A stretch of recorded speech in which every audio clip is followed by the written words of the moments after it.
Okay, hello. So this talk is about new developments in the sensorimotor theory of phenomenal consciousness. And I'm going to try and explain why people say that there's something it's like to have a conscious experience. Now, something it's like is considered to be perhaps the greatest mystery in consciousness research. Researchers have come up with all sorts of theories about how this could come about. But, in my opinion, none of them have presented any intelligible link to... Is it too soft? There's no intelligible link to the real phenomenology of something it's like. There seems to be an explanatory gap, so much so that many scientists appeal to dualist-type theories. Sensorimotor theory proposes a metaphysical shift. Surely, claiming that we all know what we mean by something it's like is not enough to do science. To do science, we must ask what people mean when they say that there's something it's like. We must divide and conquer. We must decompose something it's like into a collection of describable properties. This project I call an analytical phenomenology.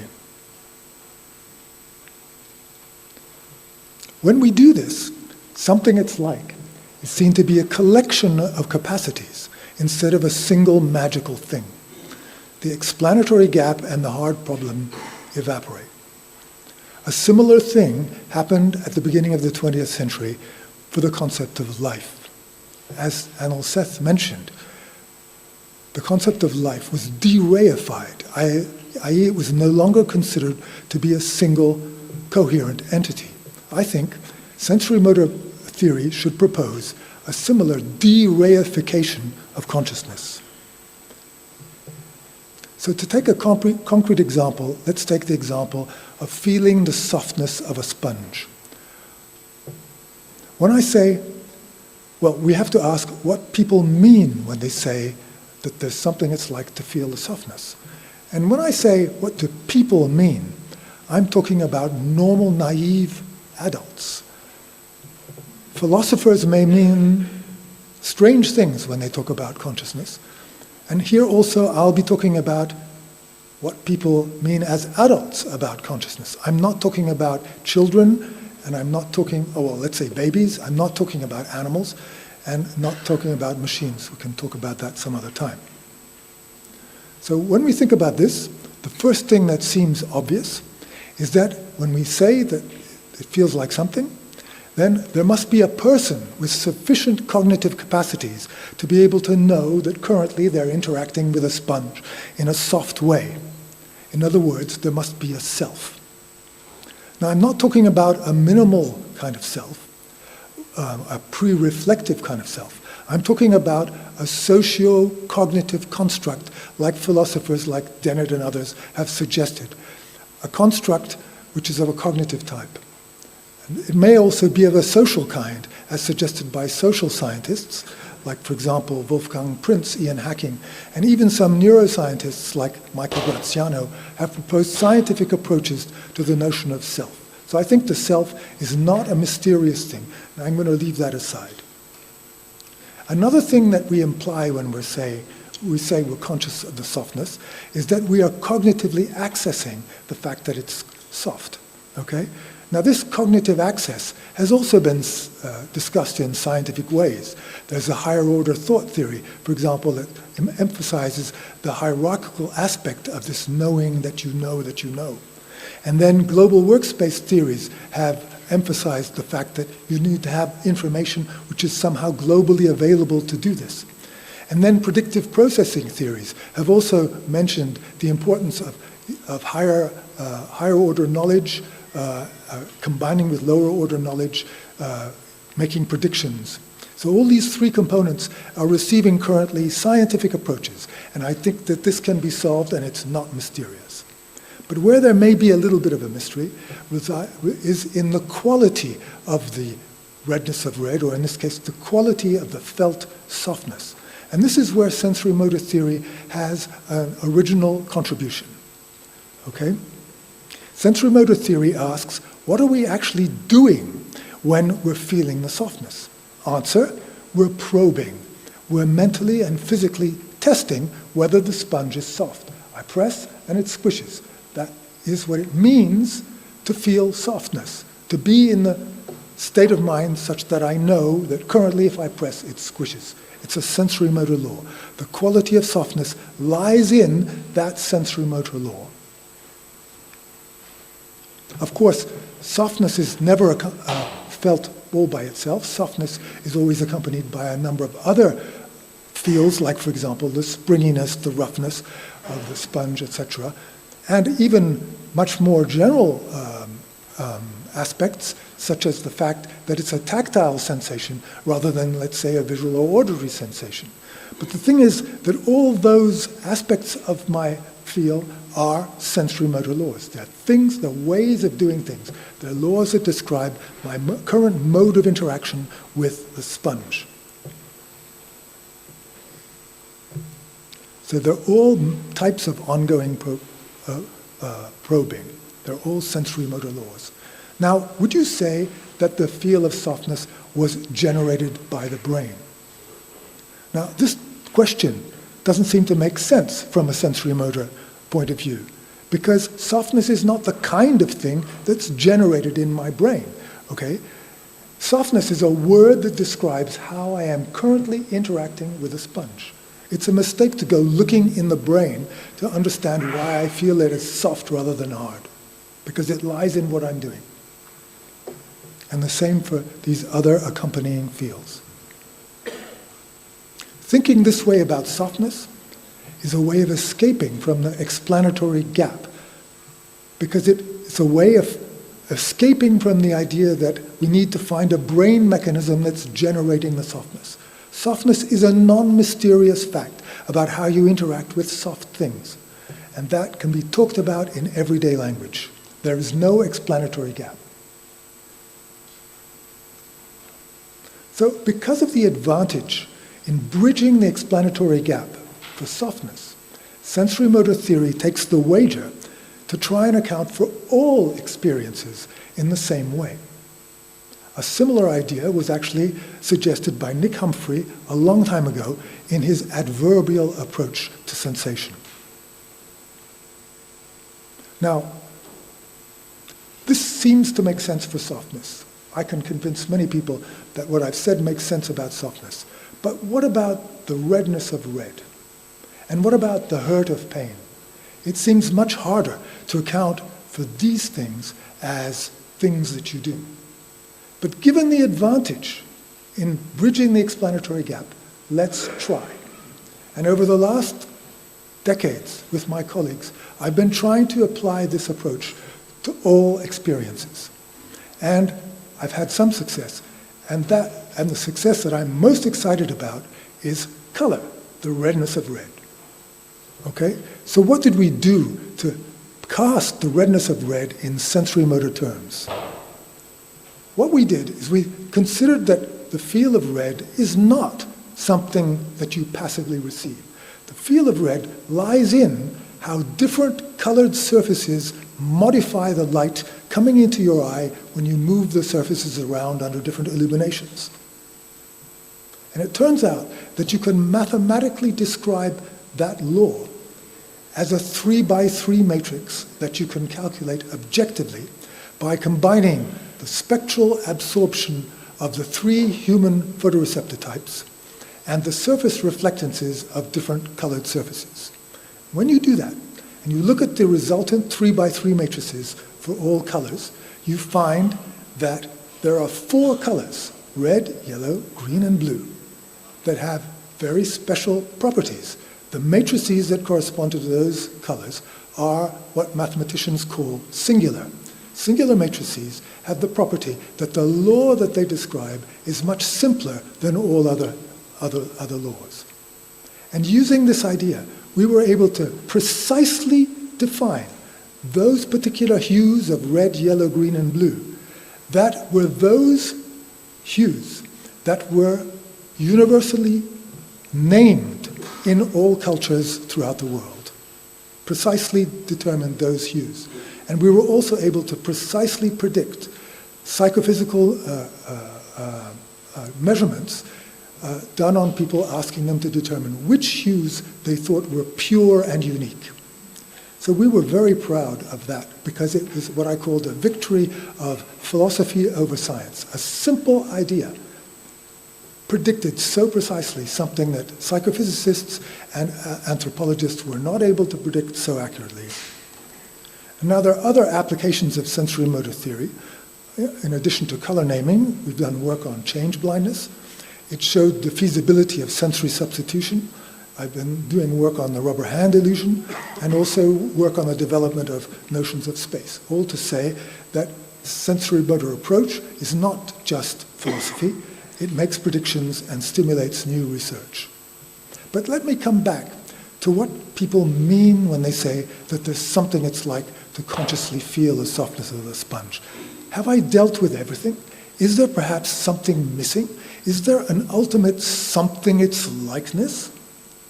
Some kind of hard to define something it's like that makes experienced rather than feeling like nothing at all.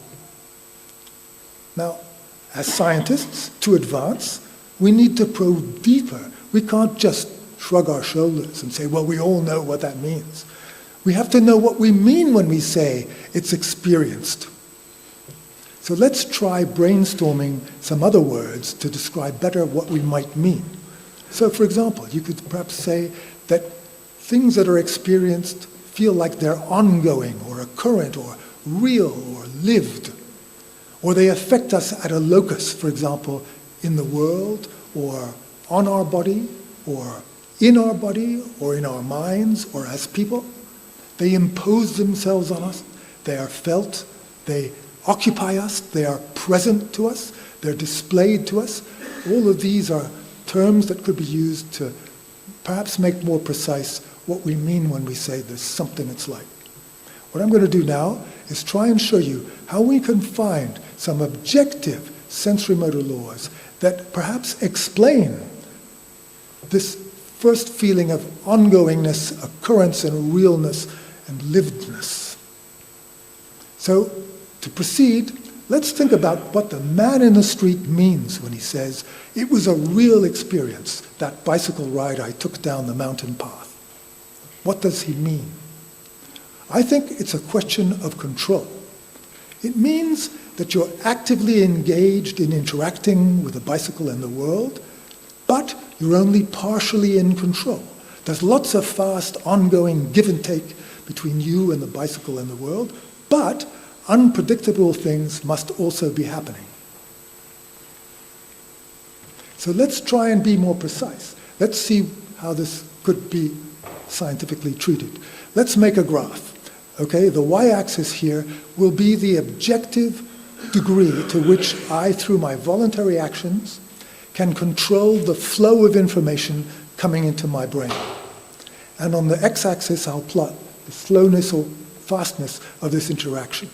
Now note, ideally, I want these axes to correspond to objective information theoretic measurements made on neural channels that a physicist would be able to come and measure objectively.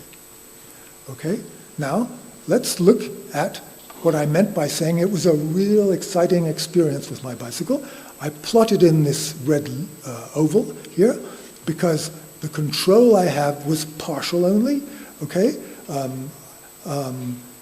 And it was fairly fast, okay? It was only partial because unpredictable things could happen. Notice that if I had complete control over what was going on, I would not call it an ongoing occurrent experience. In fact, it would be as though I knew already what I was doing. I knew any new scenery that would come into mind, would come into my eyes. It would just be like a form of knowledge, in a way, okay, if I had total control. And notice that if I had no control, if it was a completely automatic bicycle ride like an Uber, I would just be there admiring the landscape. I would not be interacting with a bicycle. It would not be, perhaps I would not be experiencing the bicycle riding experience. I'd be perhaps experiencing the admiring the landscape experience, but it would not be a real bicycle riding experience. And of course, if the control I had was too slow, then I would not call it an current, ongoing experience. It'd be more like waiting for a phone call, for example. It'd be more like a state. Okay, now, this is the intuitive idea one gets from inspiration from bicycle riding. Okay, let's see whether these simple, naive ideas can be applied to all experiences, to emotions, perception, etc. So let's start with perceptual experiences. Let's start with vision. What kind of control do we have over the visual influx? Well, I claim we have partial control. Objectively, our control is partial. We have a good degree of control because the slightest voluntary movements of my eyes immediately cause an effect on the retinal image and thereby the retinal inflow. But if something happens in the visual field, it's out of my control. So I have this mixed kind of control. So it's a typical case of what I would judge to be an occurrent experience. And the same kind of thing can be said about audition, touch, taste, and smell. I've put taste and smell a little bit more to the left because it's slower, the interaction we have with sniffing and moving our tongues, than the immediate interaction we have by moving our eyes or our head. And then pain, itches, and tickles. These are even slower because they tend to be of more longer duration. The interaction is of a slower kind, so I put it more to the left. And also I put it a little bit lower down because I think we have less control over the sensory manifestations of pains, perhaps not so much for itches and tickles.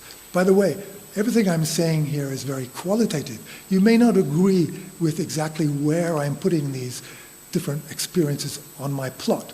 The point is that one should theoretically be able to make such a plot, and I'm hoping that in the future, physicists and information scientists will be able to actually make this more objective. This is just a qualitative scheme for the moment. Now let's go and look at emotions like anger, fear, disgust, feeling sad and happy. Here also, these are much slower than pain, etc., like the occurrent experiences, perceptual experiences. Hunger and thirst also. And also, they are much less under your voluntary control. And because of that, I've put them in this blue circle, and lo and behold, my prediction is that these should be perceived, these should be experienced as more state-like and less occurrent and ongoing and real and lived. Maybe we'll come back to whether they're real and lived a little bit later. And now what's really interesting is the prediction we make about proprioception. Proprioception is a sensory system just as complicated as vision and audition. Why did Aristotle not consider proprioception to be one of the 5 classic sense modalities? Why don't we feel proprioception the way we feel vision?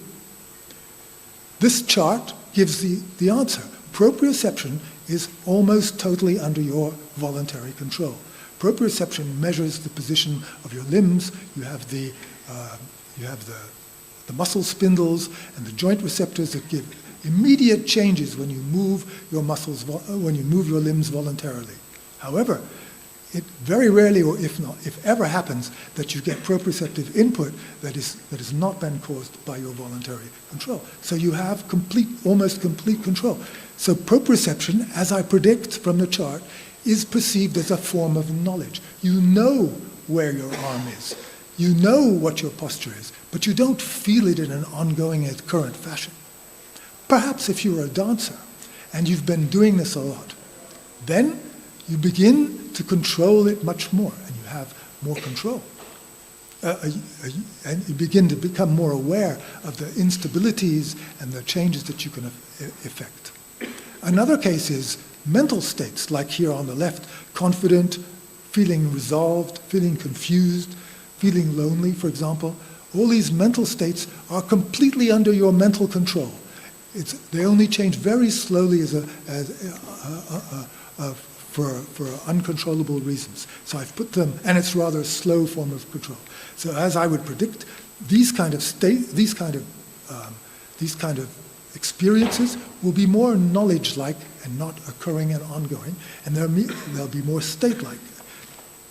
And now consider also very interesting visceral processes like my blood pressure, my heartbeat, oxygen in my blood, etc. Well, we are not aware of these like we are aware of perceptual experiences. Why not? Well, because this time we have absolutely no voluntary control of them. Obviously, it's true that you can control your heartbeat and your oxygen by running very fast, but this control is nothing like the give and take that you have when you're seeing or you're hearing. So it makes sense that one should simply not experience these as experiences. Metaphysical reminder. This is an attempt to account for subjective judgments in terms of objectively measured information flow. This is not just a subjective quality space about judgments about types of experiences. Okay? I'm making predictions here. And the link between the subjective and objective is a constitutive link, not a causal link. Okay? I'm suggesting that what people mean by an experience having an occurrent quality is that we can exercise partial control fairly quickly, etc. So I've been talking about how the feeling of ongoingness, occurringness, realness, livedness could perhaps be accounted for in terms of the controllability of the information, the objective information flow into my mind, into my brain, via my voluntary actions. I would have liked to have had time to explain to you how the locus of the experience can also be explained in that way, but I don't have time. Instead, I'm going to talk about the notion of imposingness, the fact that experiences seem felt to us. They occupy us and they're present to us. And I'm going to explain that in terms of the controllability, now not of information flow, but of the actions themselves. An objective fact about many brain systems is that they involve hardwired, innate mechanisms that can take over control of our voluntary bodily functions, our attention and our motivation. They are exogenous, independent of our will, automatic, difficult to resist voluntarily. I suggest that these facts contribute to the subjective impression of imposingness. Pain is the obvious example. So pain, when you stick your finger in the fire, it jerks out of the fire automatically. So pain takes over control of your voluntary actions. It obviously also attracts your attention to the locus of the injury, and it changes your motivation. You don't want to do it again tomorrow. So pain and also itches and tickles have the property that they are bodily and mentally imposing. We have here an objective fact about how the brain is wired up that explains why we would say that pain and itches and tickles are bodily and mentally imposing. Metaphysical reminder. Note the direction of the red arrow in the diagram between the pain and the actions. The arrow goes both ways, okay? Pain does not cause automatic actions, attention grabbing, and motivation changes. Pain is constituted by these things. When a nocive stimulation triggers innate alerting and avoidance mechanisms, we call the mode of interaction pain. Very important metaphysical point. Hunger, thirst, urges to urinate, defecate are similar in involving incontrovertible actions, attentional grabbiness, and specific innate changes. They also have this bodily and mentally imposing quality. Emotions like anger, fear, etc. also produce automatic attention grabbing, effects, and they affect your bodily, voluntary bodily behavior similarly. But there's something interesting in addition. These emotions cause changes in your facial and bodily gestures, which other people interpret as signaling emotional states. And this in turn has an effect on you. And so you perceive these emotions as having an effect on you as a social person. So not only do these emotions have a bodily and mentally imposing quality, but they also impose themselves on you as a person.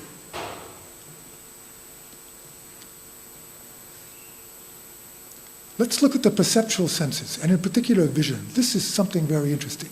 In addition to having these innate alerting responses, there are what I would call orienting reactions. In particular, the case of vision. If there's a complex visual scene over to the right in your visual field or a high contrast stimulus, your eyes are innately wired up to saccade towards the complex scene. In fact, your eyes saccade around involuntarily all the time. And this innate, automatic, incontrovertible guiding process takes over, in fact, the intake of information. And so this gives you the impression that you are looking at a world that is continually present in front of you. It gives you this grand illusion of richness and impression, of displayedness of the visual field in front of you. And it's perhaps true also for audition, much less true for the others. And now note something else very interesting about proprioception, mental states, and visceral states. Do these have these innate, exogenous, attention-grabbing, hardwired mechanisms? I claim they don't. Now, this is a prediction. I would like to go in to the brain and actually see whether there are fibers going into the frontal areas, perhaps coming from proprioceptive receptors, etc. I would predict there would be no such automatic interrupts from these types of experience, meaning that they do not have the imposingness of the perceptual sensations. And the same for visceral phenomena. They, I would claim, are not hardwired up objectively to interrupt our thought processes. And this explains also why they don't have this imposingness. Of course, visceral states can indirectly affect your state of mind, but it's only indirect. I think what characterizes the perceptual sensations is that they are hardwired to interrupt your attention and cognitive processing. So taken together, you see the whole story is a bit messy here. But globally, the idea is that the objective facts about information flow and about how hardwired mechanisms in the brain can interfere with our cognitive processing, those objective facts can account pretty well for a lot of things that people say when they say that there's something it's like. The areas of the diagram here in the middle are experience types which have this partial control, and they have a certain degree of imposingness, and it is these that we all agree really feel like something. And some of them are more occurrent and ongoing, like the ones on the right, the perceptual states, whereas the more mental states, the more emotional and bodily states, I'm going to go closer, the more bodily states, thank you, they have a more state-like character. And then, of course, I can explain, in this for objective reasons, why a thing like proprioception, which is a proper sensory modality, or a properly sensory system, complex sensory system, why we do not have the same kind of ongoing occurrent feeling about it. So in summary, I hope I've convinced you that some of the subjective impressions we have that contribute to something it's like can be accounted for in terms of objective facts about the controllability, on the one hand, of information processing through my voluntary actions, and on the other hand, through control of my actions themselves.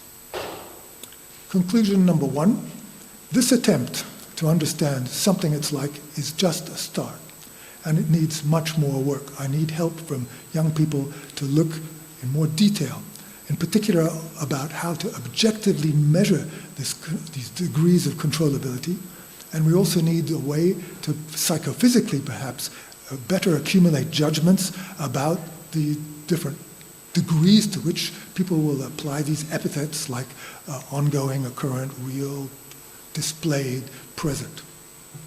I have made some development along these lines in a recent paper in Frontiers in Psychology, but I'm not really very satisfied with it. Nevertheless, added to the earlier work that I did with the sensorimotor approach on the what it's like of color, and on work we've done on touch, modality, pain, smell, and audition, these recent advances, or this recent work, shows the feasibility of what I would call an analytic phenomenology, even as concerns something so strange and mysterious as something it's like.